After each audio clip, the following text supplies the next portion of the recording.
ব্যক্তির ধর্ম সরকারকে জানাতে হবে। প্রান্তিক আয়োজনে থাকছে ফেসবুক লাইভের অডিওর অংশবিশেষ।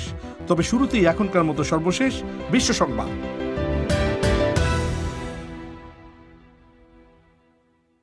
বিবিসি বাংলা বিশ্ব সংবাদ পড়ছি মোয়াজ্জেম হোসেন। চীনের একটি মহাকাশযান আগামী কয়েক ঘন্টার মধ্যে চাঁদের বুকে অবতরণের জন্য তৈরি হচ্ছে। চাঁদ থেকে নমুনা সংগ্রহ করে পৃথিবীতে ফিরে আসার এই ধরনের মিশন গত 4 দশকের মধ্যে এটাই প্রথম। চেং 5 নামের এই রকেট চলতি সপ্তাহান্তের দিকে চাঁদকে প্রদক্ষিণ করতে শুরু করে। এটি এখন মন্স রুকমার নামে একটি সুপ্ত আগ্নেয়গিরির কাছাকাছি মাটিতে নামার চেষ্টা করবে। Organisation of economic cooperation and development বা OECD বলছে, করোনা ভাইরাস মহামারীর মধ্যে বিশ্ব অর্থনীতি আবার আগের জায়গায় ফিরে আসতে 2 বছর লেগে যাবে। তবে এই পুনরুদ্ধারের গতি হবে ধীর এবং সব জায়গায় একইভাবে তা ঘটবে না বলে বলছে সংস্থাটি। শ্রীলঙ্কার পুলিশ বলছে, কলম্বোর মাহা কারাগারে গত রোববারের দাঙ্গায় আহত 100 জনেরও বেশি লোককে হাসপাতালে ভর্তি করা হয়েছে। এই ঘটনায় মারা গেছে 9 জন। করোনার সংক্রমণ নিয়ে উদ্বিগ্ন বন্দীদের একটি দল পালানোর চেষ্টা করলে রক্ষীরা গুলি ছোড়ে এবং তারপরই গোলযোগ শুরু হয়। পাকিস্তানের একজন নারী জাতীয় ক্রিকেট দলের অধিনায়ক বাবর আজমের বিরুদ্ধে ধর্ষণের অভিযোগ আনলেও কেন মিস্টার আজমের বিরুদ্ধে কোনো ফৌজদারি মামলা আনা হয়নি, লাহোরের একটি আদালত পুলিশের কাছে তার ব্যাখ্যা চেয়েছে। ওই নারী অভিযোগ করেছেন, তিনি যখন নাসিরাবাদের পুলিশের কাছে অভিযোগ নিয়ে যান, পুলিশ তাঁর বিবৃতি নিতে অস্বীকৃতি জানায়। যুক্তরাষ্ট্রের শীর্ষস্থানীয় সংক্রামক রোগ বিশেষজ্ঞ ড. অ্যান্টনি ফাউচি বলেছেন, দেশটি করোনা ভাইরাস মহামারীর সবচেয়ে গুরুতর পর্বের ভেতর দিয়ে যাচ্ছে। বিবিসিকে মিস্টার ফাউচি বলেন, এখন প্রতিদিন 1 থেকে 2 লক্ষ লোক সংক্রমিত বলে চিহ্নিত হচ্ছে এবং প্রতিদিন 1 থেকে 2000 পর্যন্ত মানুষ মারা যাচ্ছে। হংকং এবং সিঙ্গাপুরের মধ্যে বিমান ভ্রমণের একটি সুরক্ষা বলয় চালু করার পরিকল্পনা দ্বিতীয়বারের মতো স্থগিত করা হয়েছে। এই সুরক্ষা ব্যবস্থার আওতায় 2টি দেশের মধ্যে বিনা কোয়ারেন্টিনে ভ্রমণ সম্ভবপর হতো। আপনারা শুনছেন বিবিসি বাংলার রাতের আয়োজন পরিক্রমা। অনুষ্ঠানে আপনাদের সাদর আমন্ত্রণ জানাচ্ছি আমি মাসুদ হাসান খান। একটু আগে চাঁদে চীনা রকেট অবতরণের যে খবরটি শুনছিলেন, আমরা এইমাত্র জানতে পেরেছি যে সেটি চাঁদের বুকে সফলভাবে অবতরণ করতে পেরেছে। বাংলাদেশে যাবজ্জীবন কারাদণ্ডের সাজার মেয়াদ কতদিন হবে তা ব্যাখ্যা করে রায় দিয়েছে সুপ্রিম কোর্ট। রায় বলা হয়েছে, সাধারণভাবে যাবজ্জীবন মানে 30 বছরের কারাদণ্ড। তবে আদালত, ট্রাইব্যুনাল বা আন্তর্জাতিক অপরাধ আদালত চাইলে কাউকে আমৃত্যু কারাদণ্ডের আদেশ দিতে পারবে। সেক্ষেত্রে ওই ব্যক্তিকে 30 বছর নয়, বরং স্বাভাবিকভাবে মৃত্যু না হওয়া পর্যন্ত কারাভোগ করতে হবে। মানবাধিকার কর্মীরা বলছেন, রায়ে এ দুটি বিষয় অন্তর্ভুক্ত করার কারণে অপব্যবহার কমে আসবে। সেই সাথে আমৃত্যু কারাভোগের বিষয়টিকে তারা মৃত্যুদণ্ডের বিকল্প হিসেবেও দেখছেন। এ নিয়ে বিস্তারিত শুনুন মুন্নি আক্তারের কাছে। এই রায়ে বলা হয়েছে যে বাংলাদেশের আইন অনুযায়ী যাবজ্জীবন সাজার অর্থ হবে 30 বছর কারাদণ্ড। তবে কোনো নির্দিষ্ট আদালত বা ট্রাইব্যুনাল যদি কোনো ব্যক্তিকে আমৃত্যু কারাদণ্ডের আদেশ দিয়ে থাকেন, তাহলে ওই ব্যক্তির জন্য রেয়াত বা সাজা কমার কোনো সুবিধা প্রযোজ্য হবে না, বলছিলেন রিভিউ আবেদনকারীর পক্ষের আইনজীবী শিশির মনির। আপিল বিভাগ তার শর্ট অর্ডারে বলেছে যে বাংলাদেশের দণ্ডবিধি এবং ফৌজদারি কার্যবিধি অনুযায়ী যাবজ্জীবন সাজার অর্থ হবে 30 বছর কারাদণ্ড। তবে কোনো নির্দিষ্ট আদালত অথবা ট্রাইব্যুনাল যদি কোনো ব্যক্তিকে আমৃত্যু কারাগারের আদেশ দিয়ে থাকেন, সেক্ষেত্রে ওই ব্যক্তির জন্য কোনো ধরনের রেয়াত বা বেনিফিট প্রযোজ্য হবে না। তিনি আমৃত্যুই কারাগারে থাকতে হবে, যেহেতু তিনি কোনো বেনিফিট পাওয়ার হকদার নন। এর আগে 2001 সালে রাজধানী ঢাকার অদূরে সাভারে জামান নামে এক ব্যবসায়ীকে গুলি করে হত্যার ঘটনায় 2003 সালে 3 জনকে মৃত্যুদণ্ড দিয়েছিল আদালত। এই রায়ের বিরুদ্ধে আসামিরা আপিল করলে শেষমেশ তাদের মৃত্যুদণ্ডের সাজা বাতিল করে যাবজ্জীবন কারাদণ্ডের রায় দেয়া হয়। তবে রায়ে উল্লেখ করা হয় যে তাদের আমৃত্যু কারাভোগ করতে হবে। এই ঘটনার পর যাবজ্জীবনের সাজার মেয়াদ নিয়ে বিভ্রান্তিতে পড়েছিলেন আইনজীবীরা, কারণ এর আগে সরকারি সার্কুলারে যাবজ্জীবন কারাদণ্ডের মেয়াদ 30 বছর বলে উল্লেখ করা হয়েছিল। এর জের ধরে করা এক রিভিউ আবেদনের রায়ে আজ যাবজ্জীবন কারাদণ্ডের মেয়াদ নিয়ে ব্যাখ্যা দিল সর্বোচ্চ আদালত। আইনজীবী শিশির মনির বলেন, এর মাধ্যমে আপাতত বিভ্রান্তি দূর হলো। আইন বিশেষজ্ঞরা বলছেন আইনের 4টি ধারাকে বিশ্লেষণ করে এই রায় দেয়া হয়েছে। অ্যাটর্নি জেনারেল AM আমিনউদ্দিন বলেছেন, পুরো রায় প্রকাশ না হওয়া পর্যন্ত এর বিশ্লেষণ করা সম্ভব হবে না। মানবাধিকার কর্মীরা এই রায়কে স্বাগত জানিয়েছেন।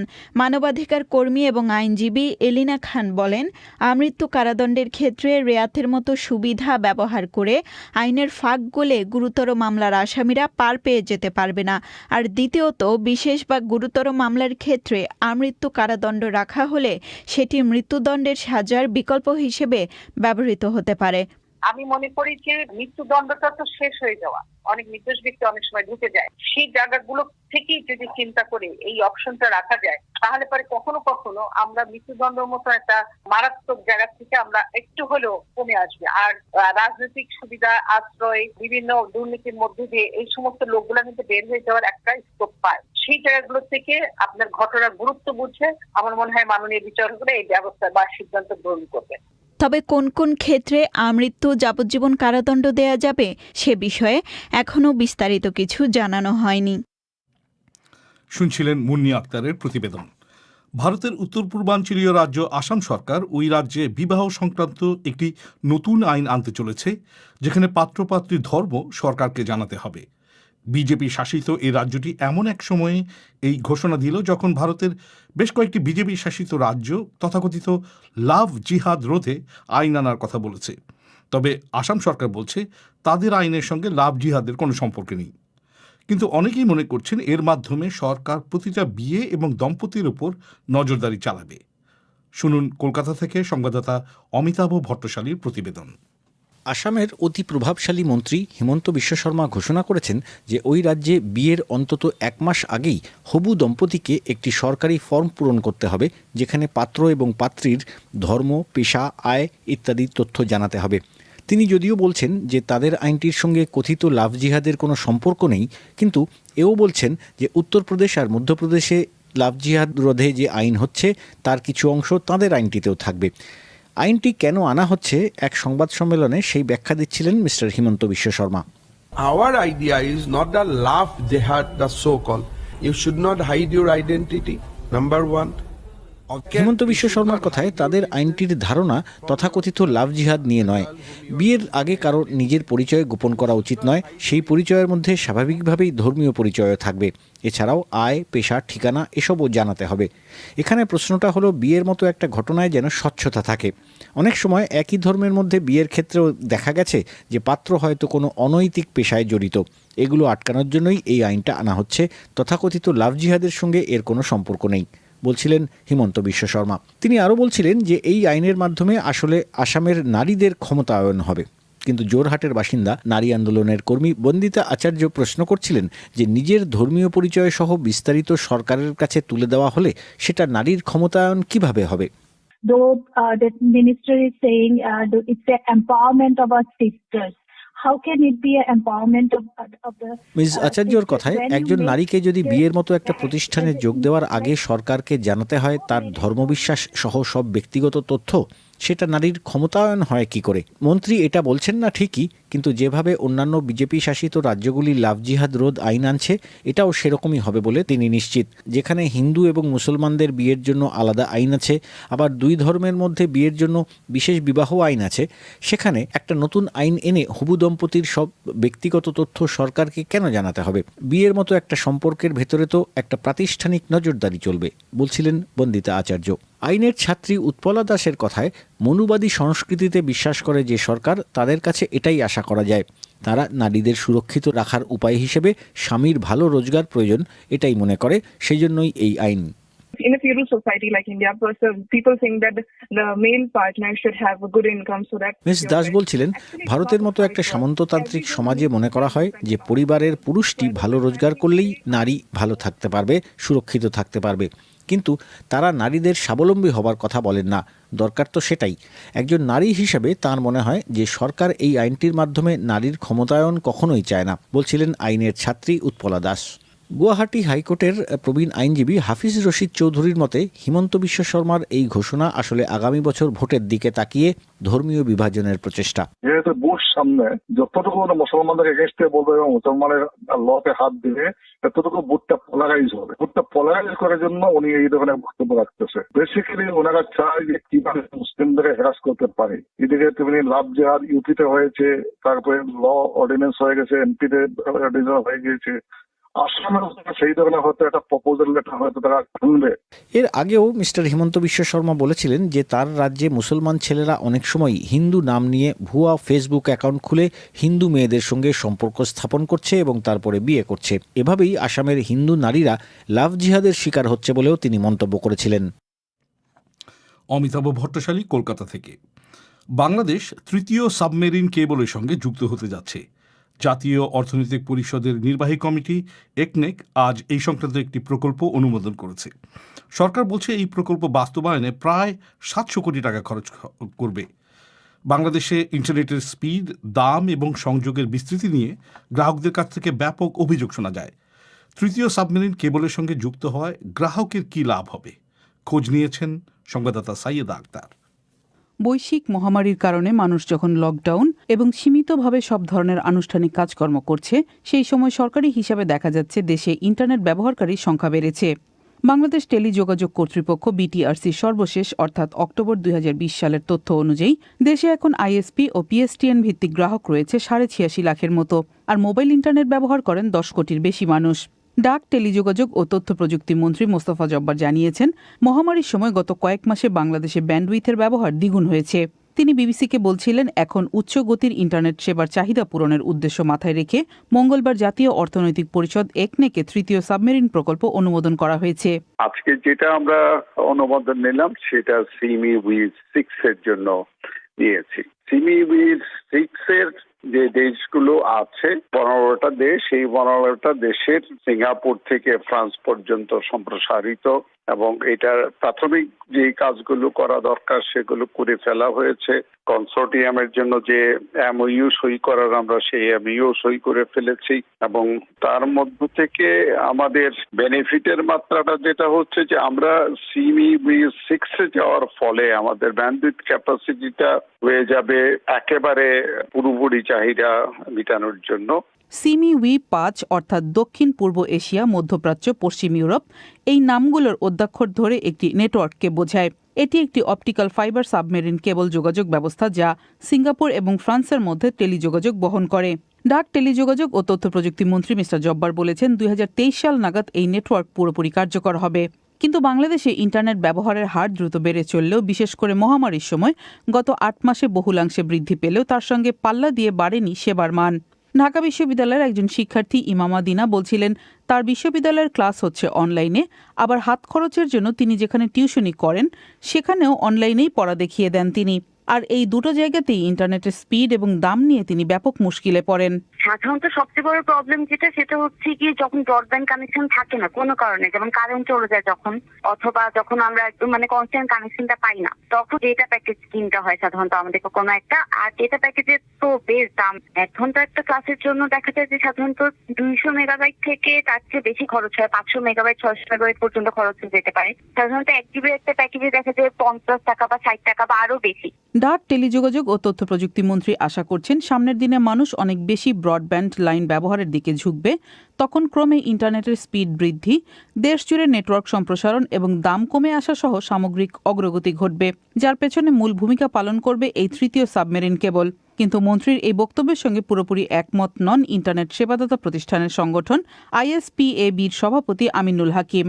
তিনি বলছেন, দাম কমা এবং সেবার মান বাড়ানোর জন্য স্থানীয় অবকাঠামোতে উন্নতি আনতে হবে। সিএমই 4 যখন আমাদের ব্যবহারযোগ্য থাকবে না, তখন কিন্তু আমরা সাবমেরিন কেবলের রিডান্ডেন্সিটা এনশিওর করতে পারছি। বহির্বিশ্বের সাথে যে আমাদের যোগাযোগটা হচ্ছে এটা আনইন্টারাপ্ট হবে এতটুকু বলা যেতে পারে, বাট লোকাল ইনফ্রাস্ট্রাকচারের উপর ডিপেন্ড করবে আপনার এই অ্যাক্সেসিবিলিটি কতটুকু আমরা এনশিওর করছি, অ্যাফোর্ডেবল প্রাইসে এনশিওর করতে পারছি কিনা। এই টোটালটা কিন্তু আমার লোকাল ট্রান্সমিশনের উপর বেস করে নির্ভর করে। তৃতীয় সাবমেরিন কেবলে যুক্ত হতে কক্সবাজার ল্যান্ডিং স্টেশন থেকে গভীর সমুদ্রের মূল লাইনের দূরত্ব হবে 1850 কিলোমিটার। এই কেবলের সক্ষমতা হবে 10,000 জিবিপিএস। সাইয়েদা আক্তার। আপনারা শুনছেন বিবিসির অনুষ্ঠান পরিক্রমা। আপনাদের সঙ্গ দিচ্ছি আমি মাসুদ হাসান খান। এবার বিবিসি বাংলায় আজকের ফেসবুক লাইভের রেকর্ড করা অডিওর অংশবিশেষ। সবাইকে আমন্ত্রণ জানাচ্ছি বিবিসি বাংলায়, সাথে আছি আমি ফয়সাল তিতুমির। এবং আপনারা এর মধ্যে জেনেছেন আমাদের আজকের টপিক অনলাইনে ব্যক্তিগত আক্রমণ কেন। বিশেষ করে সামাজিক মাধ্যম এখন অনেকটাই যেন ধীরে ধীরে আমরা দেখতে পাই চোখের সামনে, যেন এটাই বোধহয় এখন আক্রমণের একটা অন্যতম হাতিয়ার হয়ে উঠেছে সোশ্যাল মিডিয়া। এই সাইবার বুলিং বা অনলাইন হ্যারাসমেন্ট যেটাই বলি না কেন, এটা বন্ধের কি আদৌ কোনো উপায় আছে কি না, এই বিষয়টি নিয়ে আমরা কথা বলতে চাই। এর মধ্যে আমাদের সঙ্গে যোগ দিয়েছেন আমাদের আজকের অতিথিরা। আমাদের সঙ্গে আছেন মিস ওয়ার্ল্ড বাংলাদেশ 2018 জান্নাতুল ফেরদৌস ঐশী, যিনি পরবর্তীতে বাংলাদেশকে বিশ্বমঞ্চেও প্রতিনিধিত্ব করেছেন। আছেন স্কুল চিফ স্ট্র্যাটেজিস্ট সাকিব বিন রশিদ। আছেন নিশাত সুলতানা, লেখক, গবেষক এবং অ্যাক্টিভিস্ট। এছাড়া আছেন জিনিয়া মোমেন, যিনি মূলত একজন সিঙ্গেল মাদার এবং অবশ্যই নানান রকম স্ট্রাগলের মধ্য দিয়ে তাকে যেতে হয়। আপনাদের প্রত্যেককেই স্বাগত জানাচ্ছি বিবিসি বাংলা। ঐশী, একটু প্রথমে আপনাকে ধন্যবাদ জানাচ্ছি, খুব শর্ট নোটিশে আপনি আমাদের সঙ্গে যুক্ত হয়েছেন। তবে আপনাকে রাখার আরেকটা বড় কারণ হচ্ছে যে সেলিব্রিটিদের পার্সোনাল লাইফ নিয়ে একটু মানুষের বেশি আগ্রহ থাকে, এবং সেক্ষেত্রে দেখা যায় যে আপনাদের কাজের চেয়ে হয়তো ব্যক্তি জীবনের প্রতি মানুষের আগ্রহ বা সেই খবরটা অনেক সময় বড় হয়ে ওঠে। এবং সম্প্রতি আমরা এরকমও দেখেছি একজনকে তার ফেসবুক অ্যাকাউন্টও ডিঅ্যাক্টিভেট করে দিতে হয়েছে তার ব্যক্তিগত জীবনের একটা ঘটনায়। সেক্ষেত্রে একটু বলবেন, এই যে ব্যক্তি জীবন নিয়ে মানুষের আগ্রহটা, আপনাদের ব্যক্তি জীবন নিয়ে মানুষের আগ্রহটা বেশি, সেটা আসলে ঠিক কিভাবে দেখেন? এটা কি স্বাভাবিক মনে করেন, নাকি এটা মনে করেন যে এক ধরনের আপনাদের প্রতি মানুষের অনধিকার চর্চা? কি বলবেন? আমি সবসময় একটা কথা বলি, আমি ফেসবুকে, আমার হোয়াটসঅ্যাপেও আমার স্ট্যাটাস দেওয়া, যে অন্যের সাথে সেটাই করো যেটা তোমার সাথে অন্য কেউ করলে তুমি খুশি হবে, বা অন্য কেউ তোমার সাথে করুক তুমি সেটা চাও। তো ব্যক্তিগত জীবন প্রত্যেকটা মানুষেরই আছে, প্রত্যেকটা ব্যক্তির খুব পার্সোনাল কিছু বিষয় থাকে। তো সেটা সাধারণ মানুষের বলি বা আমরা যারা পর্দার সামনে কাজ করি বা আমরা যারা পাবলিক ফিগার তাদেরও আছে। তো যেটা আপনি বলেছেন যে ইদানিং আমাদের কাজের থেকে বেশি ব্যক্তিগত জীবন নিয়ে বেশি ইন্টারেস্ট মানুষ দেখায়। হ্যাঁ, আমার প্রিয় তারকার ব্যক্তিগত জীবন নিয়ে আমারও কিউরিয়াসিটি থাকতে পারে, কিন্তু আমার জানতে হবে যে আমার লিমিট কোন পর্যন্ত, আমার কতটুকু জানার অধিকার আছে। এমনকি আমার যদি বেস্ট ফ্রেন্ড কেউ হয়, আমার যে বেস্ট ফ্রেন্ড, তারও 100% জানার রাইট আমার নেই। আর অ্যাটলিস্ট পাবলিকের এটুকুন মাথায় রাখতে হবে যে তারা আমাদেরকে পছন্দ করেন, তাদের জন্য আমরা, এবং তাদের সাপোর্ট ছাড়া আমাদের পক্ষে চলা সম্ভব না। কিন্তু তার মানে এটা না যে আমরা পাবলিকের সম্পত্তি। আমাদের ব্যক্তিগত জীবন আছে, আমরা আমাদের কাজ দ্বারা, অ্যাচিভমেন্ট দ্বারা তাদের কাছে পৌঁছেছি। এটার বাইরে সামান্য, যেমন আমার প্রিয় রং কি, আমি কি খেতে ভালোবাসি, আমি কোথায় পড়াশোনা করেছি, আমার বাবা মা, আমার পরিবার, এইটুকু। কিন্তু আমার পরিবারে খুব বেশি ব্যক্তিগত ঘটনা যেটা আমি শেয়ার করতে চাই না, not even with my best friend, সেটা আমি কিভাবে পাবলিক করবো এটা মানুষ এক্সপেক্ট করে, এবং সেটা নিয়ে আরেকজন যদি আমাকে অ্যাটাক করে, এটা আমিও কোনো সাধারণ মানুষকে বলে সাধারণ মানুষ নিতে পারবে না। তো এই জন্য বললাম, মানুষের আগে অন্তত এটুকু মাথায় রাখতে হবে তার লিমিট কতটুকু, এবং এটা আমার সাথে কেউ করলে আমি নিতে পারতাম কিনা। খুবই সহজ, এটা আমরা সবাই বুঝি, কিন্তু মানে কম হয়ে যাচ্ছে। খুবই ভ্যালিড কোশ্চেন, যে আসলে আগে নিজেকে ওই জায়গাটায় দাঁড় করিয়ে দেখা বা নিজেকে আয়নায় দেখা। তবে আমি নিশ্চিত আমরা যখন এই আলোচনাটা করছি, সেটা একটা ভার্চুয়াল মিডিয়াতেই যাচ্ছে, সেখানেও আমরা হয়তো একটু পরে মন্তব্যতে দেখবো, নানান রকম মন্তব্য থাকবে, ভালো মন্দ সবকিছু মিলেই। তবে সাকিব, আপনি প্রায় ভিডিও বানিয়ে থাকেন সোশ্যাল মিডিয়া কার্টিসি নিয়ে মানুষের, আমিও সেগুলো দেখেছি বেশ কিছু। কিন্তু একটা জিনিস তো ঠিক, আমরা বিবিসি বাংলাতেও দেখি, আমরা যখনই যেই খবরই দিই সেখানে কিছু না কিছু এক ধরনের নেতিবাচক মন্তব্য থাকবেই। কারণটা কি? মানে আপনার কি মনে হয় যে কিছু মানুষ কি সবসময় নেতিবাচক মনোভাব নিয়ে থাকেন, নাকি শুধুমাত্র বিরুদ্ধতা করার জন্যই তারা একটা বিপরীত মন্তব্য করেন? আপনার সাথে আমার যখন দেখা হয় তখন আমি আপনাকে সালাম দিই, জিজ্ঞেস করি কেমন আছেন। আমার যদি আপনাকে খুব একটা পছন্দ নাও হয়, আমি আপনাকে চট করে একটা মাইক দিয়ে বসি না। কেন বসি না? কারণ গত কয়েকশো বছর, গত কয়েক হাজার বছরের বিবর্তন হয়েছে, তার মাধ্যমে আমরা সামাজিকতা শিখেছি, সামনাসামনি দাঁড়িয়ে কিভাবে কথা বলতে হয়। অনলাইনে আমরা ঢুকেছি মাত্র 8, 10, 12 বছর। এই 12 বছরে অনলাইনের যে সামাজিকতা, এটা শেখা হয়ে ওঠেনি। তাই যারা নতুন অনলাইনে ঢুকেছেন তারা অনেকেই মনে করছে যে এই জগৎটা সাধারণ জগতের মতো না, এখানে কিবোর্ডের পিছনে লুকিয়ে মানুষকে গালি দেয়া যাবে, মানুষকে যা ইচ্ছে তাই বলা যাবে। ওই মুহূর্তে যদি আমি কিবোর্ড আর মনিটরের ব্যবধানটা তুলে দেই এবং সাথে সাথে যদি সেই ব্যক্তি আমার মুখোমুখি এসে দাঁড়ায়, তাহলে কিন্তু একটা লজ্জার বিষয় হয়ে যাবে যে লোকটা আমাকে এই মুহূর্তে গালি দিল। তো আমার মনে হয় যে যারা গালি দেন তারা এইটা একবার চিন্তা করেন না যে এই একই কথাটা উনি সামনাসামনি হলে বলতেন কিনা। দ্বিতীয় কারণ হচ্ছে যে আমাদের সবার মধ্যে অনেক চাপা ক্ষোভ, সবাই অনেক রেগে আছে এবং সেটা বের করার কোনো আউটলেট নাই। হ্যাঁ, আমরা চিন্তা করতেছি যে আমরা সরকারের সাথে রেগে আছি, আমরা পাশের বাসার লোকের সাথে রেগে আছি, আমাদের নিজেদের জীবন নিয়ে অসন্তোষ আছে, হিংসা আছে, ঈর্ষা আছে, অনেক কিছু আছে। এখন এগুলো ঝাড়ার তো একটা জায়গা লাগবে। এগুলোই আমরা গিয়ে ঝাড়বো সাকিব আল হাসানের পোস্টে গিয়ে যে এই বেটা তুই এটা কেন করছিস, এবং সেখানে অনেকেই আরো লাইক দিচ্ছে বা হাহা দিচ্ছে, লাভ দিচ্ছে, তো সে আরো উৎসাহ পাচ্ছে যে হিরো হইছি। সো ওই অ্যাপ্রিসিয়েশন আছে, বাট ওইখানটা তো আপনার এটুকু বোঝা উচিত যে হয়তো মানে এইটাই সবচেয়ে গ্রহণযোগ্য আচরণ না, এটা শাস্তি দিয়ে ঠিক করা যাবে না, এটা শিক্ষা দিয়ে ঠিক করতে হবে। আচ্ছা, আমি আসলে একটু নিশাত সুলতানা আপনার কাছে আমি এবার একটু অন্য দিক দিয়ে যেতে চাই, কারণ আলোচনাটা একদিকেই যাচ্ছে, কিন্তু আমি যদি বলি যারা লিখছেন তাদেরও নিশ্চয়ই একটা অবস্থান আছে, যুক্তি আছে, তারা এটা কেন লিখছেন। আমি এখানে একটা জিনিস একটু অ্যাড করতে চাই। আমরা যারা লেখালেখি করি আমরাও কিন্তু নানা রকম ভায়োলেন্সের শিকার হচ্ছি, যেটা কিনা মনে করেন যে একটা শিশুর অধিকার নিয়ে আমি লিখছি, সেখানেও কিন্তু লেখককে গালমন্দ করা হচ্ছে, যেটা কোনোভাবেই আসলে হওয়ার কথা না, কারণ শিশুদের ভালো সবাই প্রত্যাশা করে। তবে আপনি যদি কারণ যেটা বললেন সেটা হচ্ছে আমার কাছে যেটা মনে হয়, যারা ব্যক্তি জীবনে কোনো কারণে নিজেদেরকে গুরুত্বহীন বলে মনে করেন তারা অনেক সময় গুরুত্ব পাওয়ার জন্য এই ধরনের অ্যাটিটিউড গুলো করেন। এটা শুধু আমার কথা না, গবেষণাতেও এই ধরনের বিষয় বের হয়ে এসেছে। যেমন মনে করেন যে প্রত্যেকটা মানুষ কিন্তু নিজেকে গুরুত্বপূর্ণ ভাবে দেখতে ভালোবাসেন, এবং তারকারা হলেন তারাই যারা কিনা সবসময় আমাদের বলতে পারেন যে সবসময় আমাদের অ্যাটেনশনের কেন্দ্রবিন্দুতে থাকেন তারকারা। তো সাধারণত তো খুব সহজে আসলে তারকা হওয়ার পথটা তো এত সহজ না, এখানে অনেক কাঠখড় পোড়াতে হয়, অনেক সংগ্রাম করতে হয়, পরিশ্রম করতে হয়।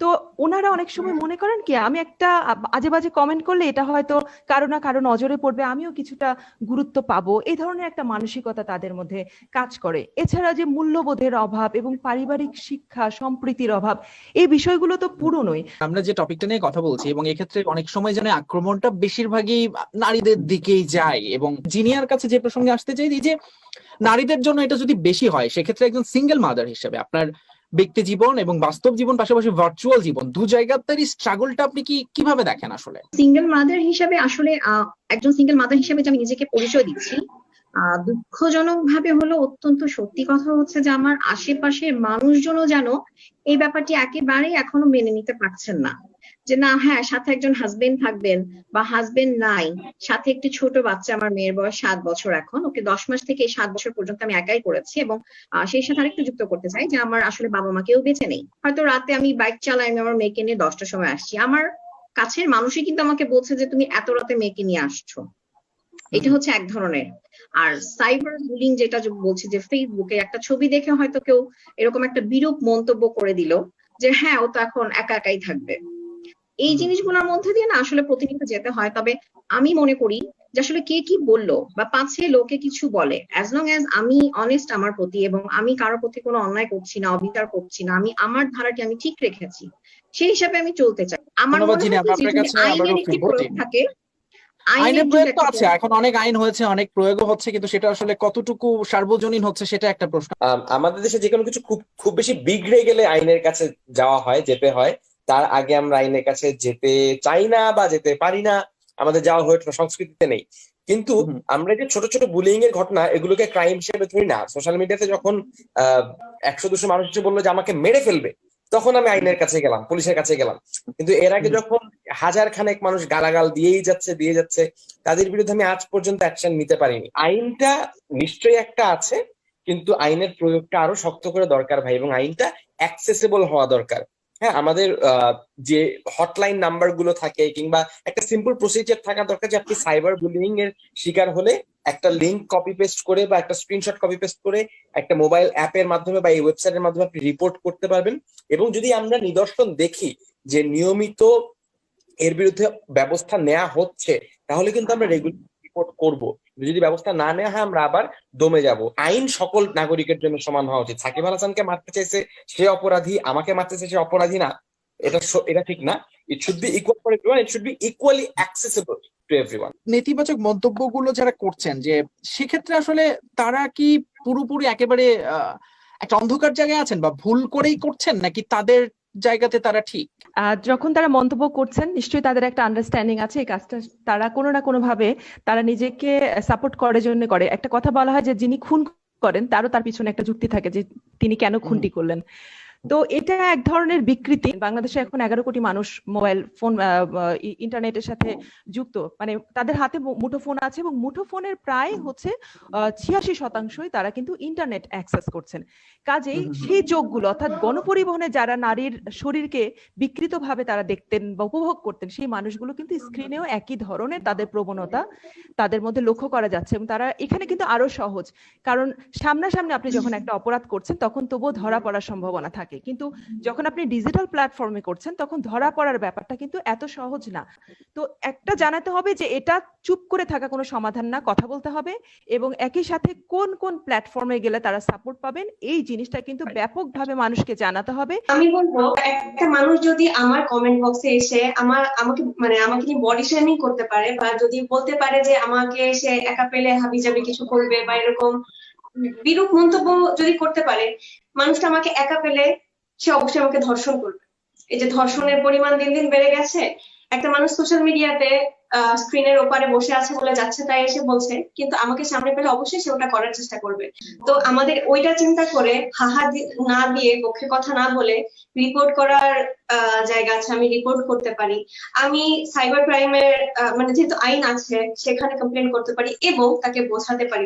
ওকে, সো ঐশী আপনি মনে করছেন যে দিস ইজ রিয়েলি সিরিয়াস এবং আমাদের আসলে ইমিডিয়েট অ্যাকশন নেওয়াটা খুবই জরুরি। কিন্তু সাকিব, আপনি তো একদম শুরু থেকেই বলা যায় যে ফেসবুক, ইউটিউব এবং অনলাইন নিয়ে বাংলাদেশে আপনারা শুরুর দিক থেকে কাজ করছেন। এখন এই অবস্থায় এসে দাঁড়িয়ে সামনে অদূর ভবিষ্যতে কোনো চেঞ্জ দেখতে পান? মানে ফিউচারে কি মনে হয় যে কি ভালো হবে না খারাপ হবে? সাম্প্রতিক সময়ের অভিজ্ঞতা হচ্ছে আরো খারাপের দিকে যাচ্ছে, but in the longer run will have to get better. একই জিনিস একটু নিশাত সুলতানা আপনার কাছেও জানতে চাইবো, আপনি কিভাবে দেখেন এটার? আমি একটু বলতে চাচ্ছিলাম যে আমরা তো আসলে একটা বলছিলাম যে মানসিকতা পরিবর্তনের কথা, আর আরেকটা বিষয়টা খুব জরুরি যে সেটা হচ্ছে যে পুরুষদের মানসিকতা পরিবর্তনের কখন হবে, যখন সে এটার বেনিফিটটা দেখতে পাবে। অর্থাৎ এই আচরণ, তাদের এই যে নোংরা আচরণ বা নোংরা মন্তব্য, আমি পুরুষদের কথাই বলছি এই কারণে অন্যরা কেউ কিছু মনে করবে না। ব্যাপারটা হয় কি, এই ধরনের মাধ্যমগুলোতে পুরুষরাই অংশগ্রহণটা একটু বেশি দেখা যায় এই অশ্লীল মন্তব্য করার ক্ষেত্রে। তো এটা আমার কথা না, এটা আসলে জরিপে আসে। সেই মন্তব্যগুলোর কি আপনি কোনো উত্তর দেন ওখানে অনলাইনে, নাকি সেগুলো এড়িয়ে যান? শুধু এটা বলবেন। না, আমি যতটুকু সম্ভব ইতিবাচক ভাবে আমি সেটার উত্তর দেওয়ার চেষ্টা করি। আজকে যে বিষয় নিয়ে আমরা কথা বললাম, অনলাইনে ব্যক্তিগত আক্রমণ কেন, সামাজিক মাধ্যম কি আক্রমণের হাতিয়ার হয়ে উঠছে কিনা, যোগ দিয়েছিলেন নিশাত সুলতানা, লেখক, গবেষক এবং অ্যাক্টিভিস্ট, ছিলেন সাকিব বিন রশিদ 10 মিনিট স্কুলের চিফ স্ট্র্যাটেজিস্ট, ছিলেন জান্নাতুল ফেরদৌস ঐশী, মিস ওয়ার্ল্ড বাংলাদেশ 2018, এবং ছিলেন জিনিয়া মোমেন। আপনাদের প্রত্যেককে অসংখ্য ধন্যবাদ। আমি ফয়সাল তিতুমির আজকের মতো শেষ করছি বিবিসি বাংলার এই আলোচনা। নিশ্চয়ই পরবর্তীতে আমরা নতুন কোনো বিষয় নিয়ে আবারও হাজির হব। বিবিসি বাংলার সঙ্গেই থাকবেন। ধন্যবাদ সবাইকে। এবারে অধিবেশন শেষ করার আগে সংবাদ শিরোনাম আরেকবার। চীনের এক মহাকাশযান চাঁদের বুকে সফলভাবে অবতরণ করেছে। চাঁদ থেকে নমুনা সংগ্রহ করে পৃথিবীতে ফিরে আসার এ ধরনের মিশন গত 4 দশকের মধ্যে এটাই প্রথম। বাংলাদেশের আদালত বলছে এখন থেকে যাবজ্জীবন কারাদণ্ড মানে 30 বছরের কারাদণ্ড, আরেকটি কারাদণ্ড হচ্ছে আমৃত্যু। একে মৃত্যুদণ্ডের বিকল্প হিসেবে দেখছেন মানবাধিকার কর্মীরা। আর ভারতের আসাম সরকার বিয়ে সংক্রান্ত একটি নতুন আইন আনছে, যেখানে পাত্রপাত্রীর ধর্ম সরকারকে জানাতে হবে। আর এরই সঙ্গে শেষ করছি আজকের পরিক্রমা। আমাদের পরবর্তী অনুষ্ঠান প্রবাহ শুনতে পাবেন আগামীকাল বাংলাদেশ সময় সন্ধে 7:30 আর ভারতে সন্ধে 7টায়। শুনবেন আশা করে বিবিসি লন্ডন স্টুডিও থেকে। আজকের মতো বিদায় নিচ্ছি আমি মাসুদ হাসান খান। শুভরাত্রি।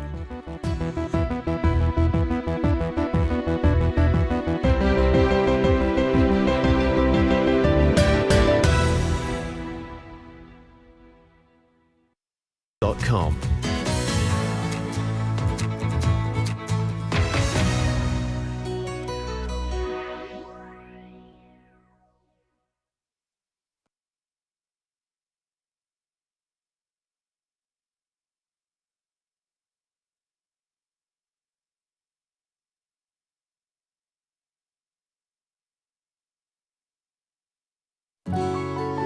BBC.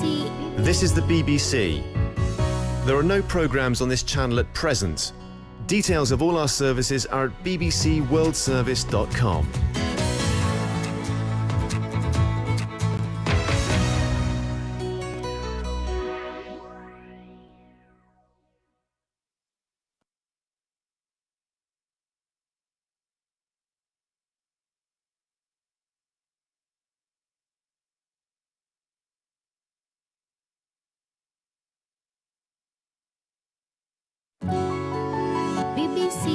This is the BBC.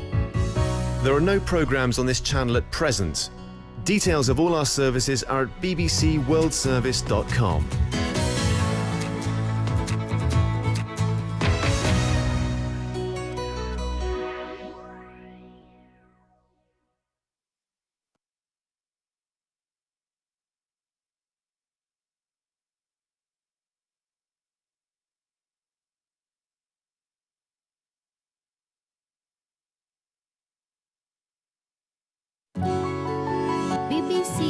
This is the BBC. There are no programmes on this channel at present. Details of all our services are at bbcworldservice.com.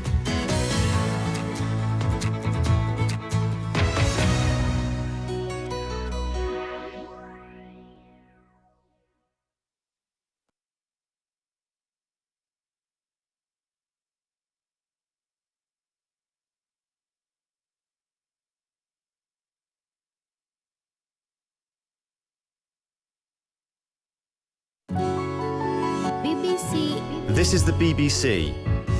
There are no programmes on this channel at present. Details of all our services are at bbcworldservice.com.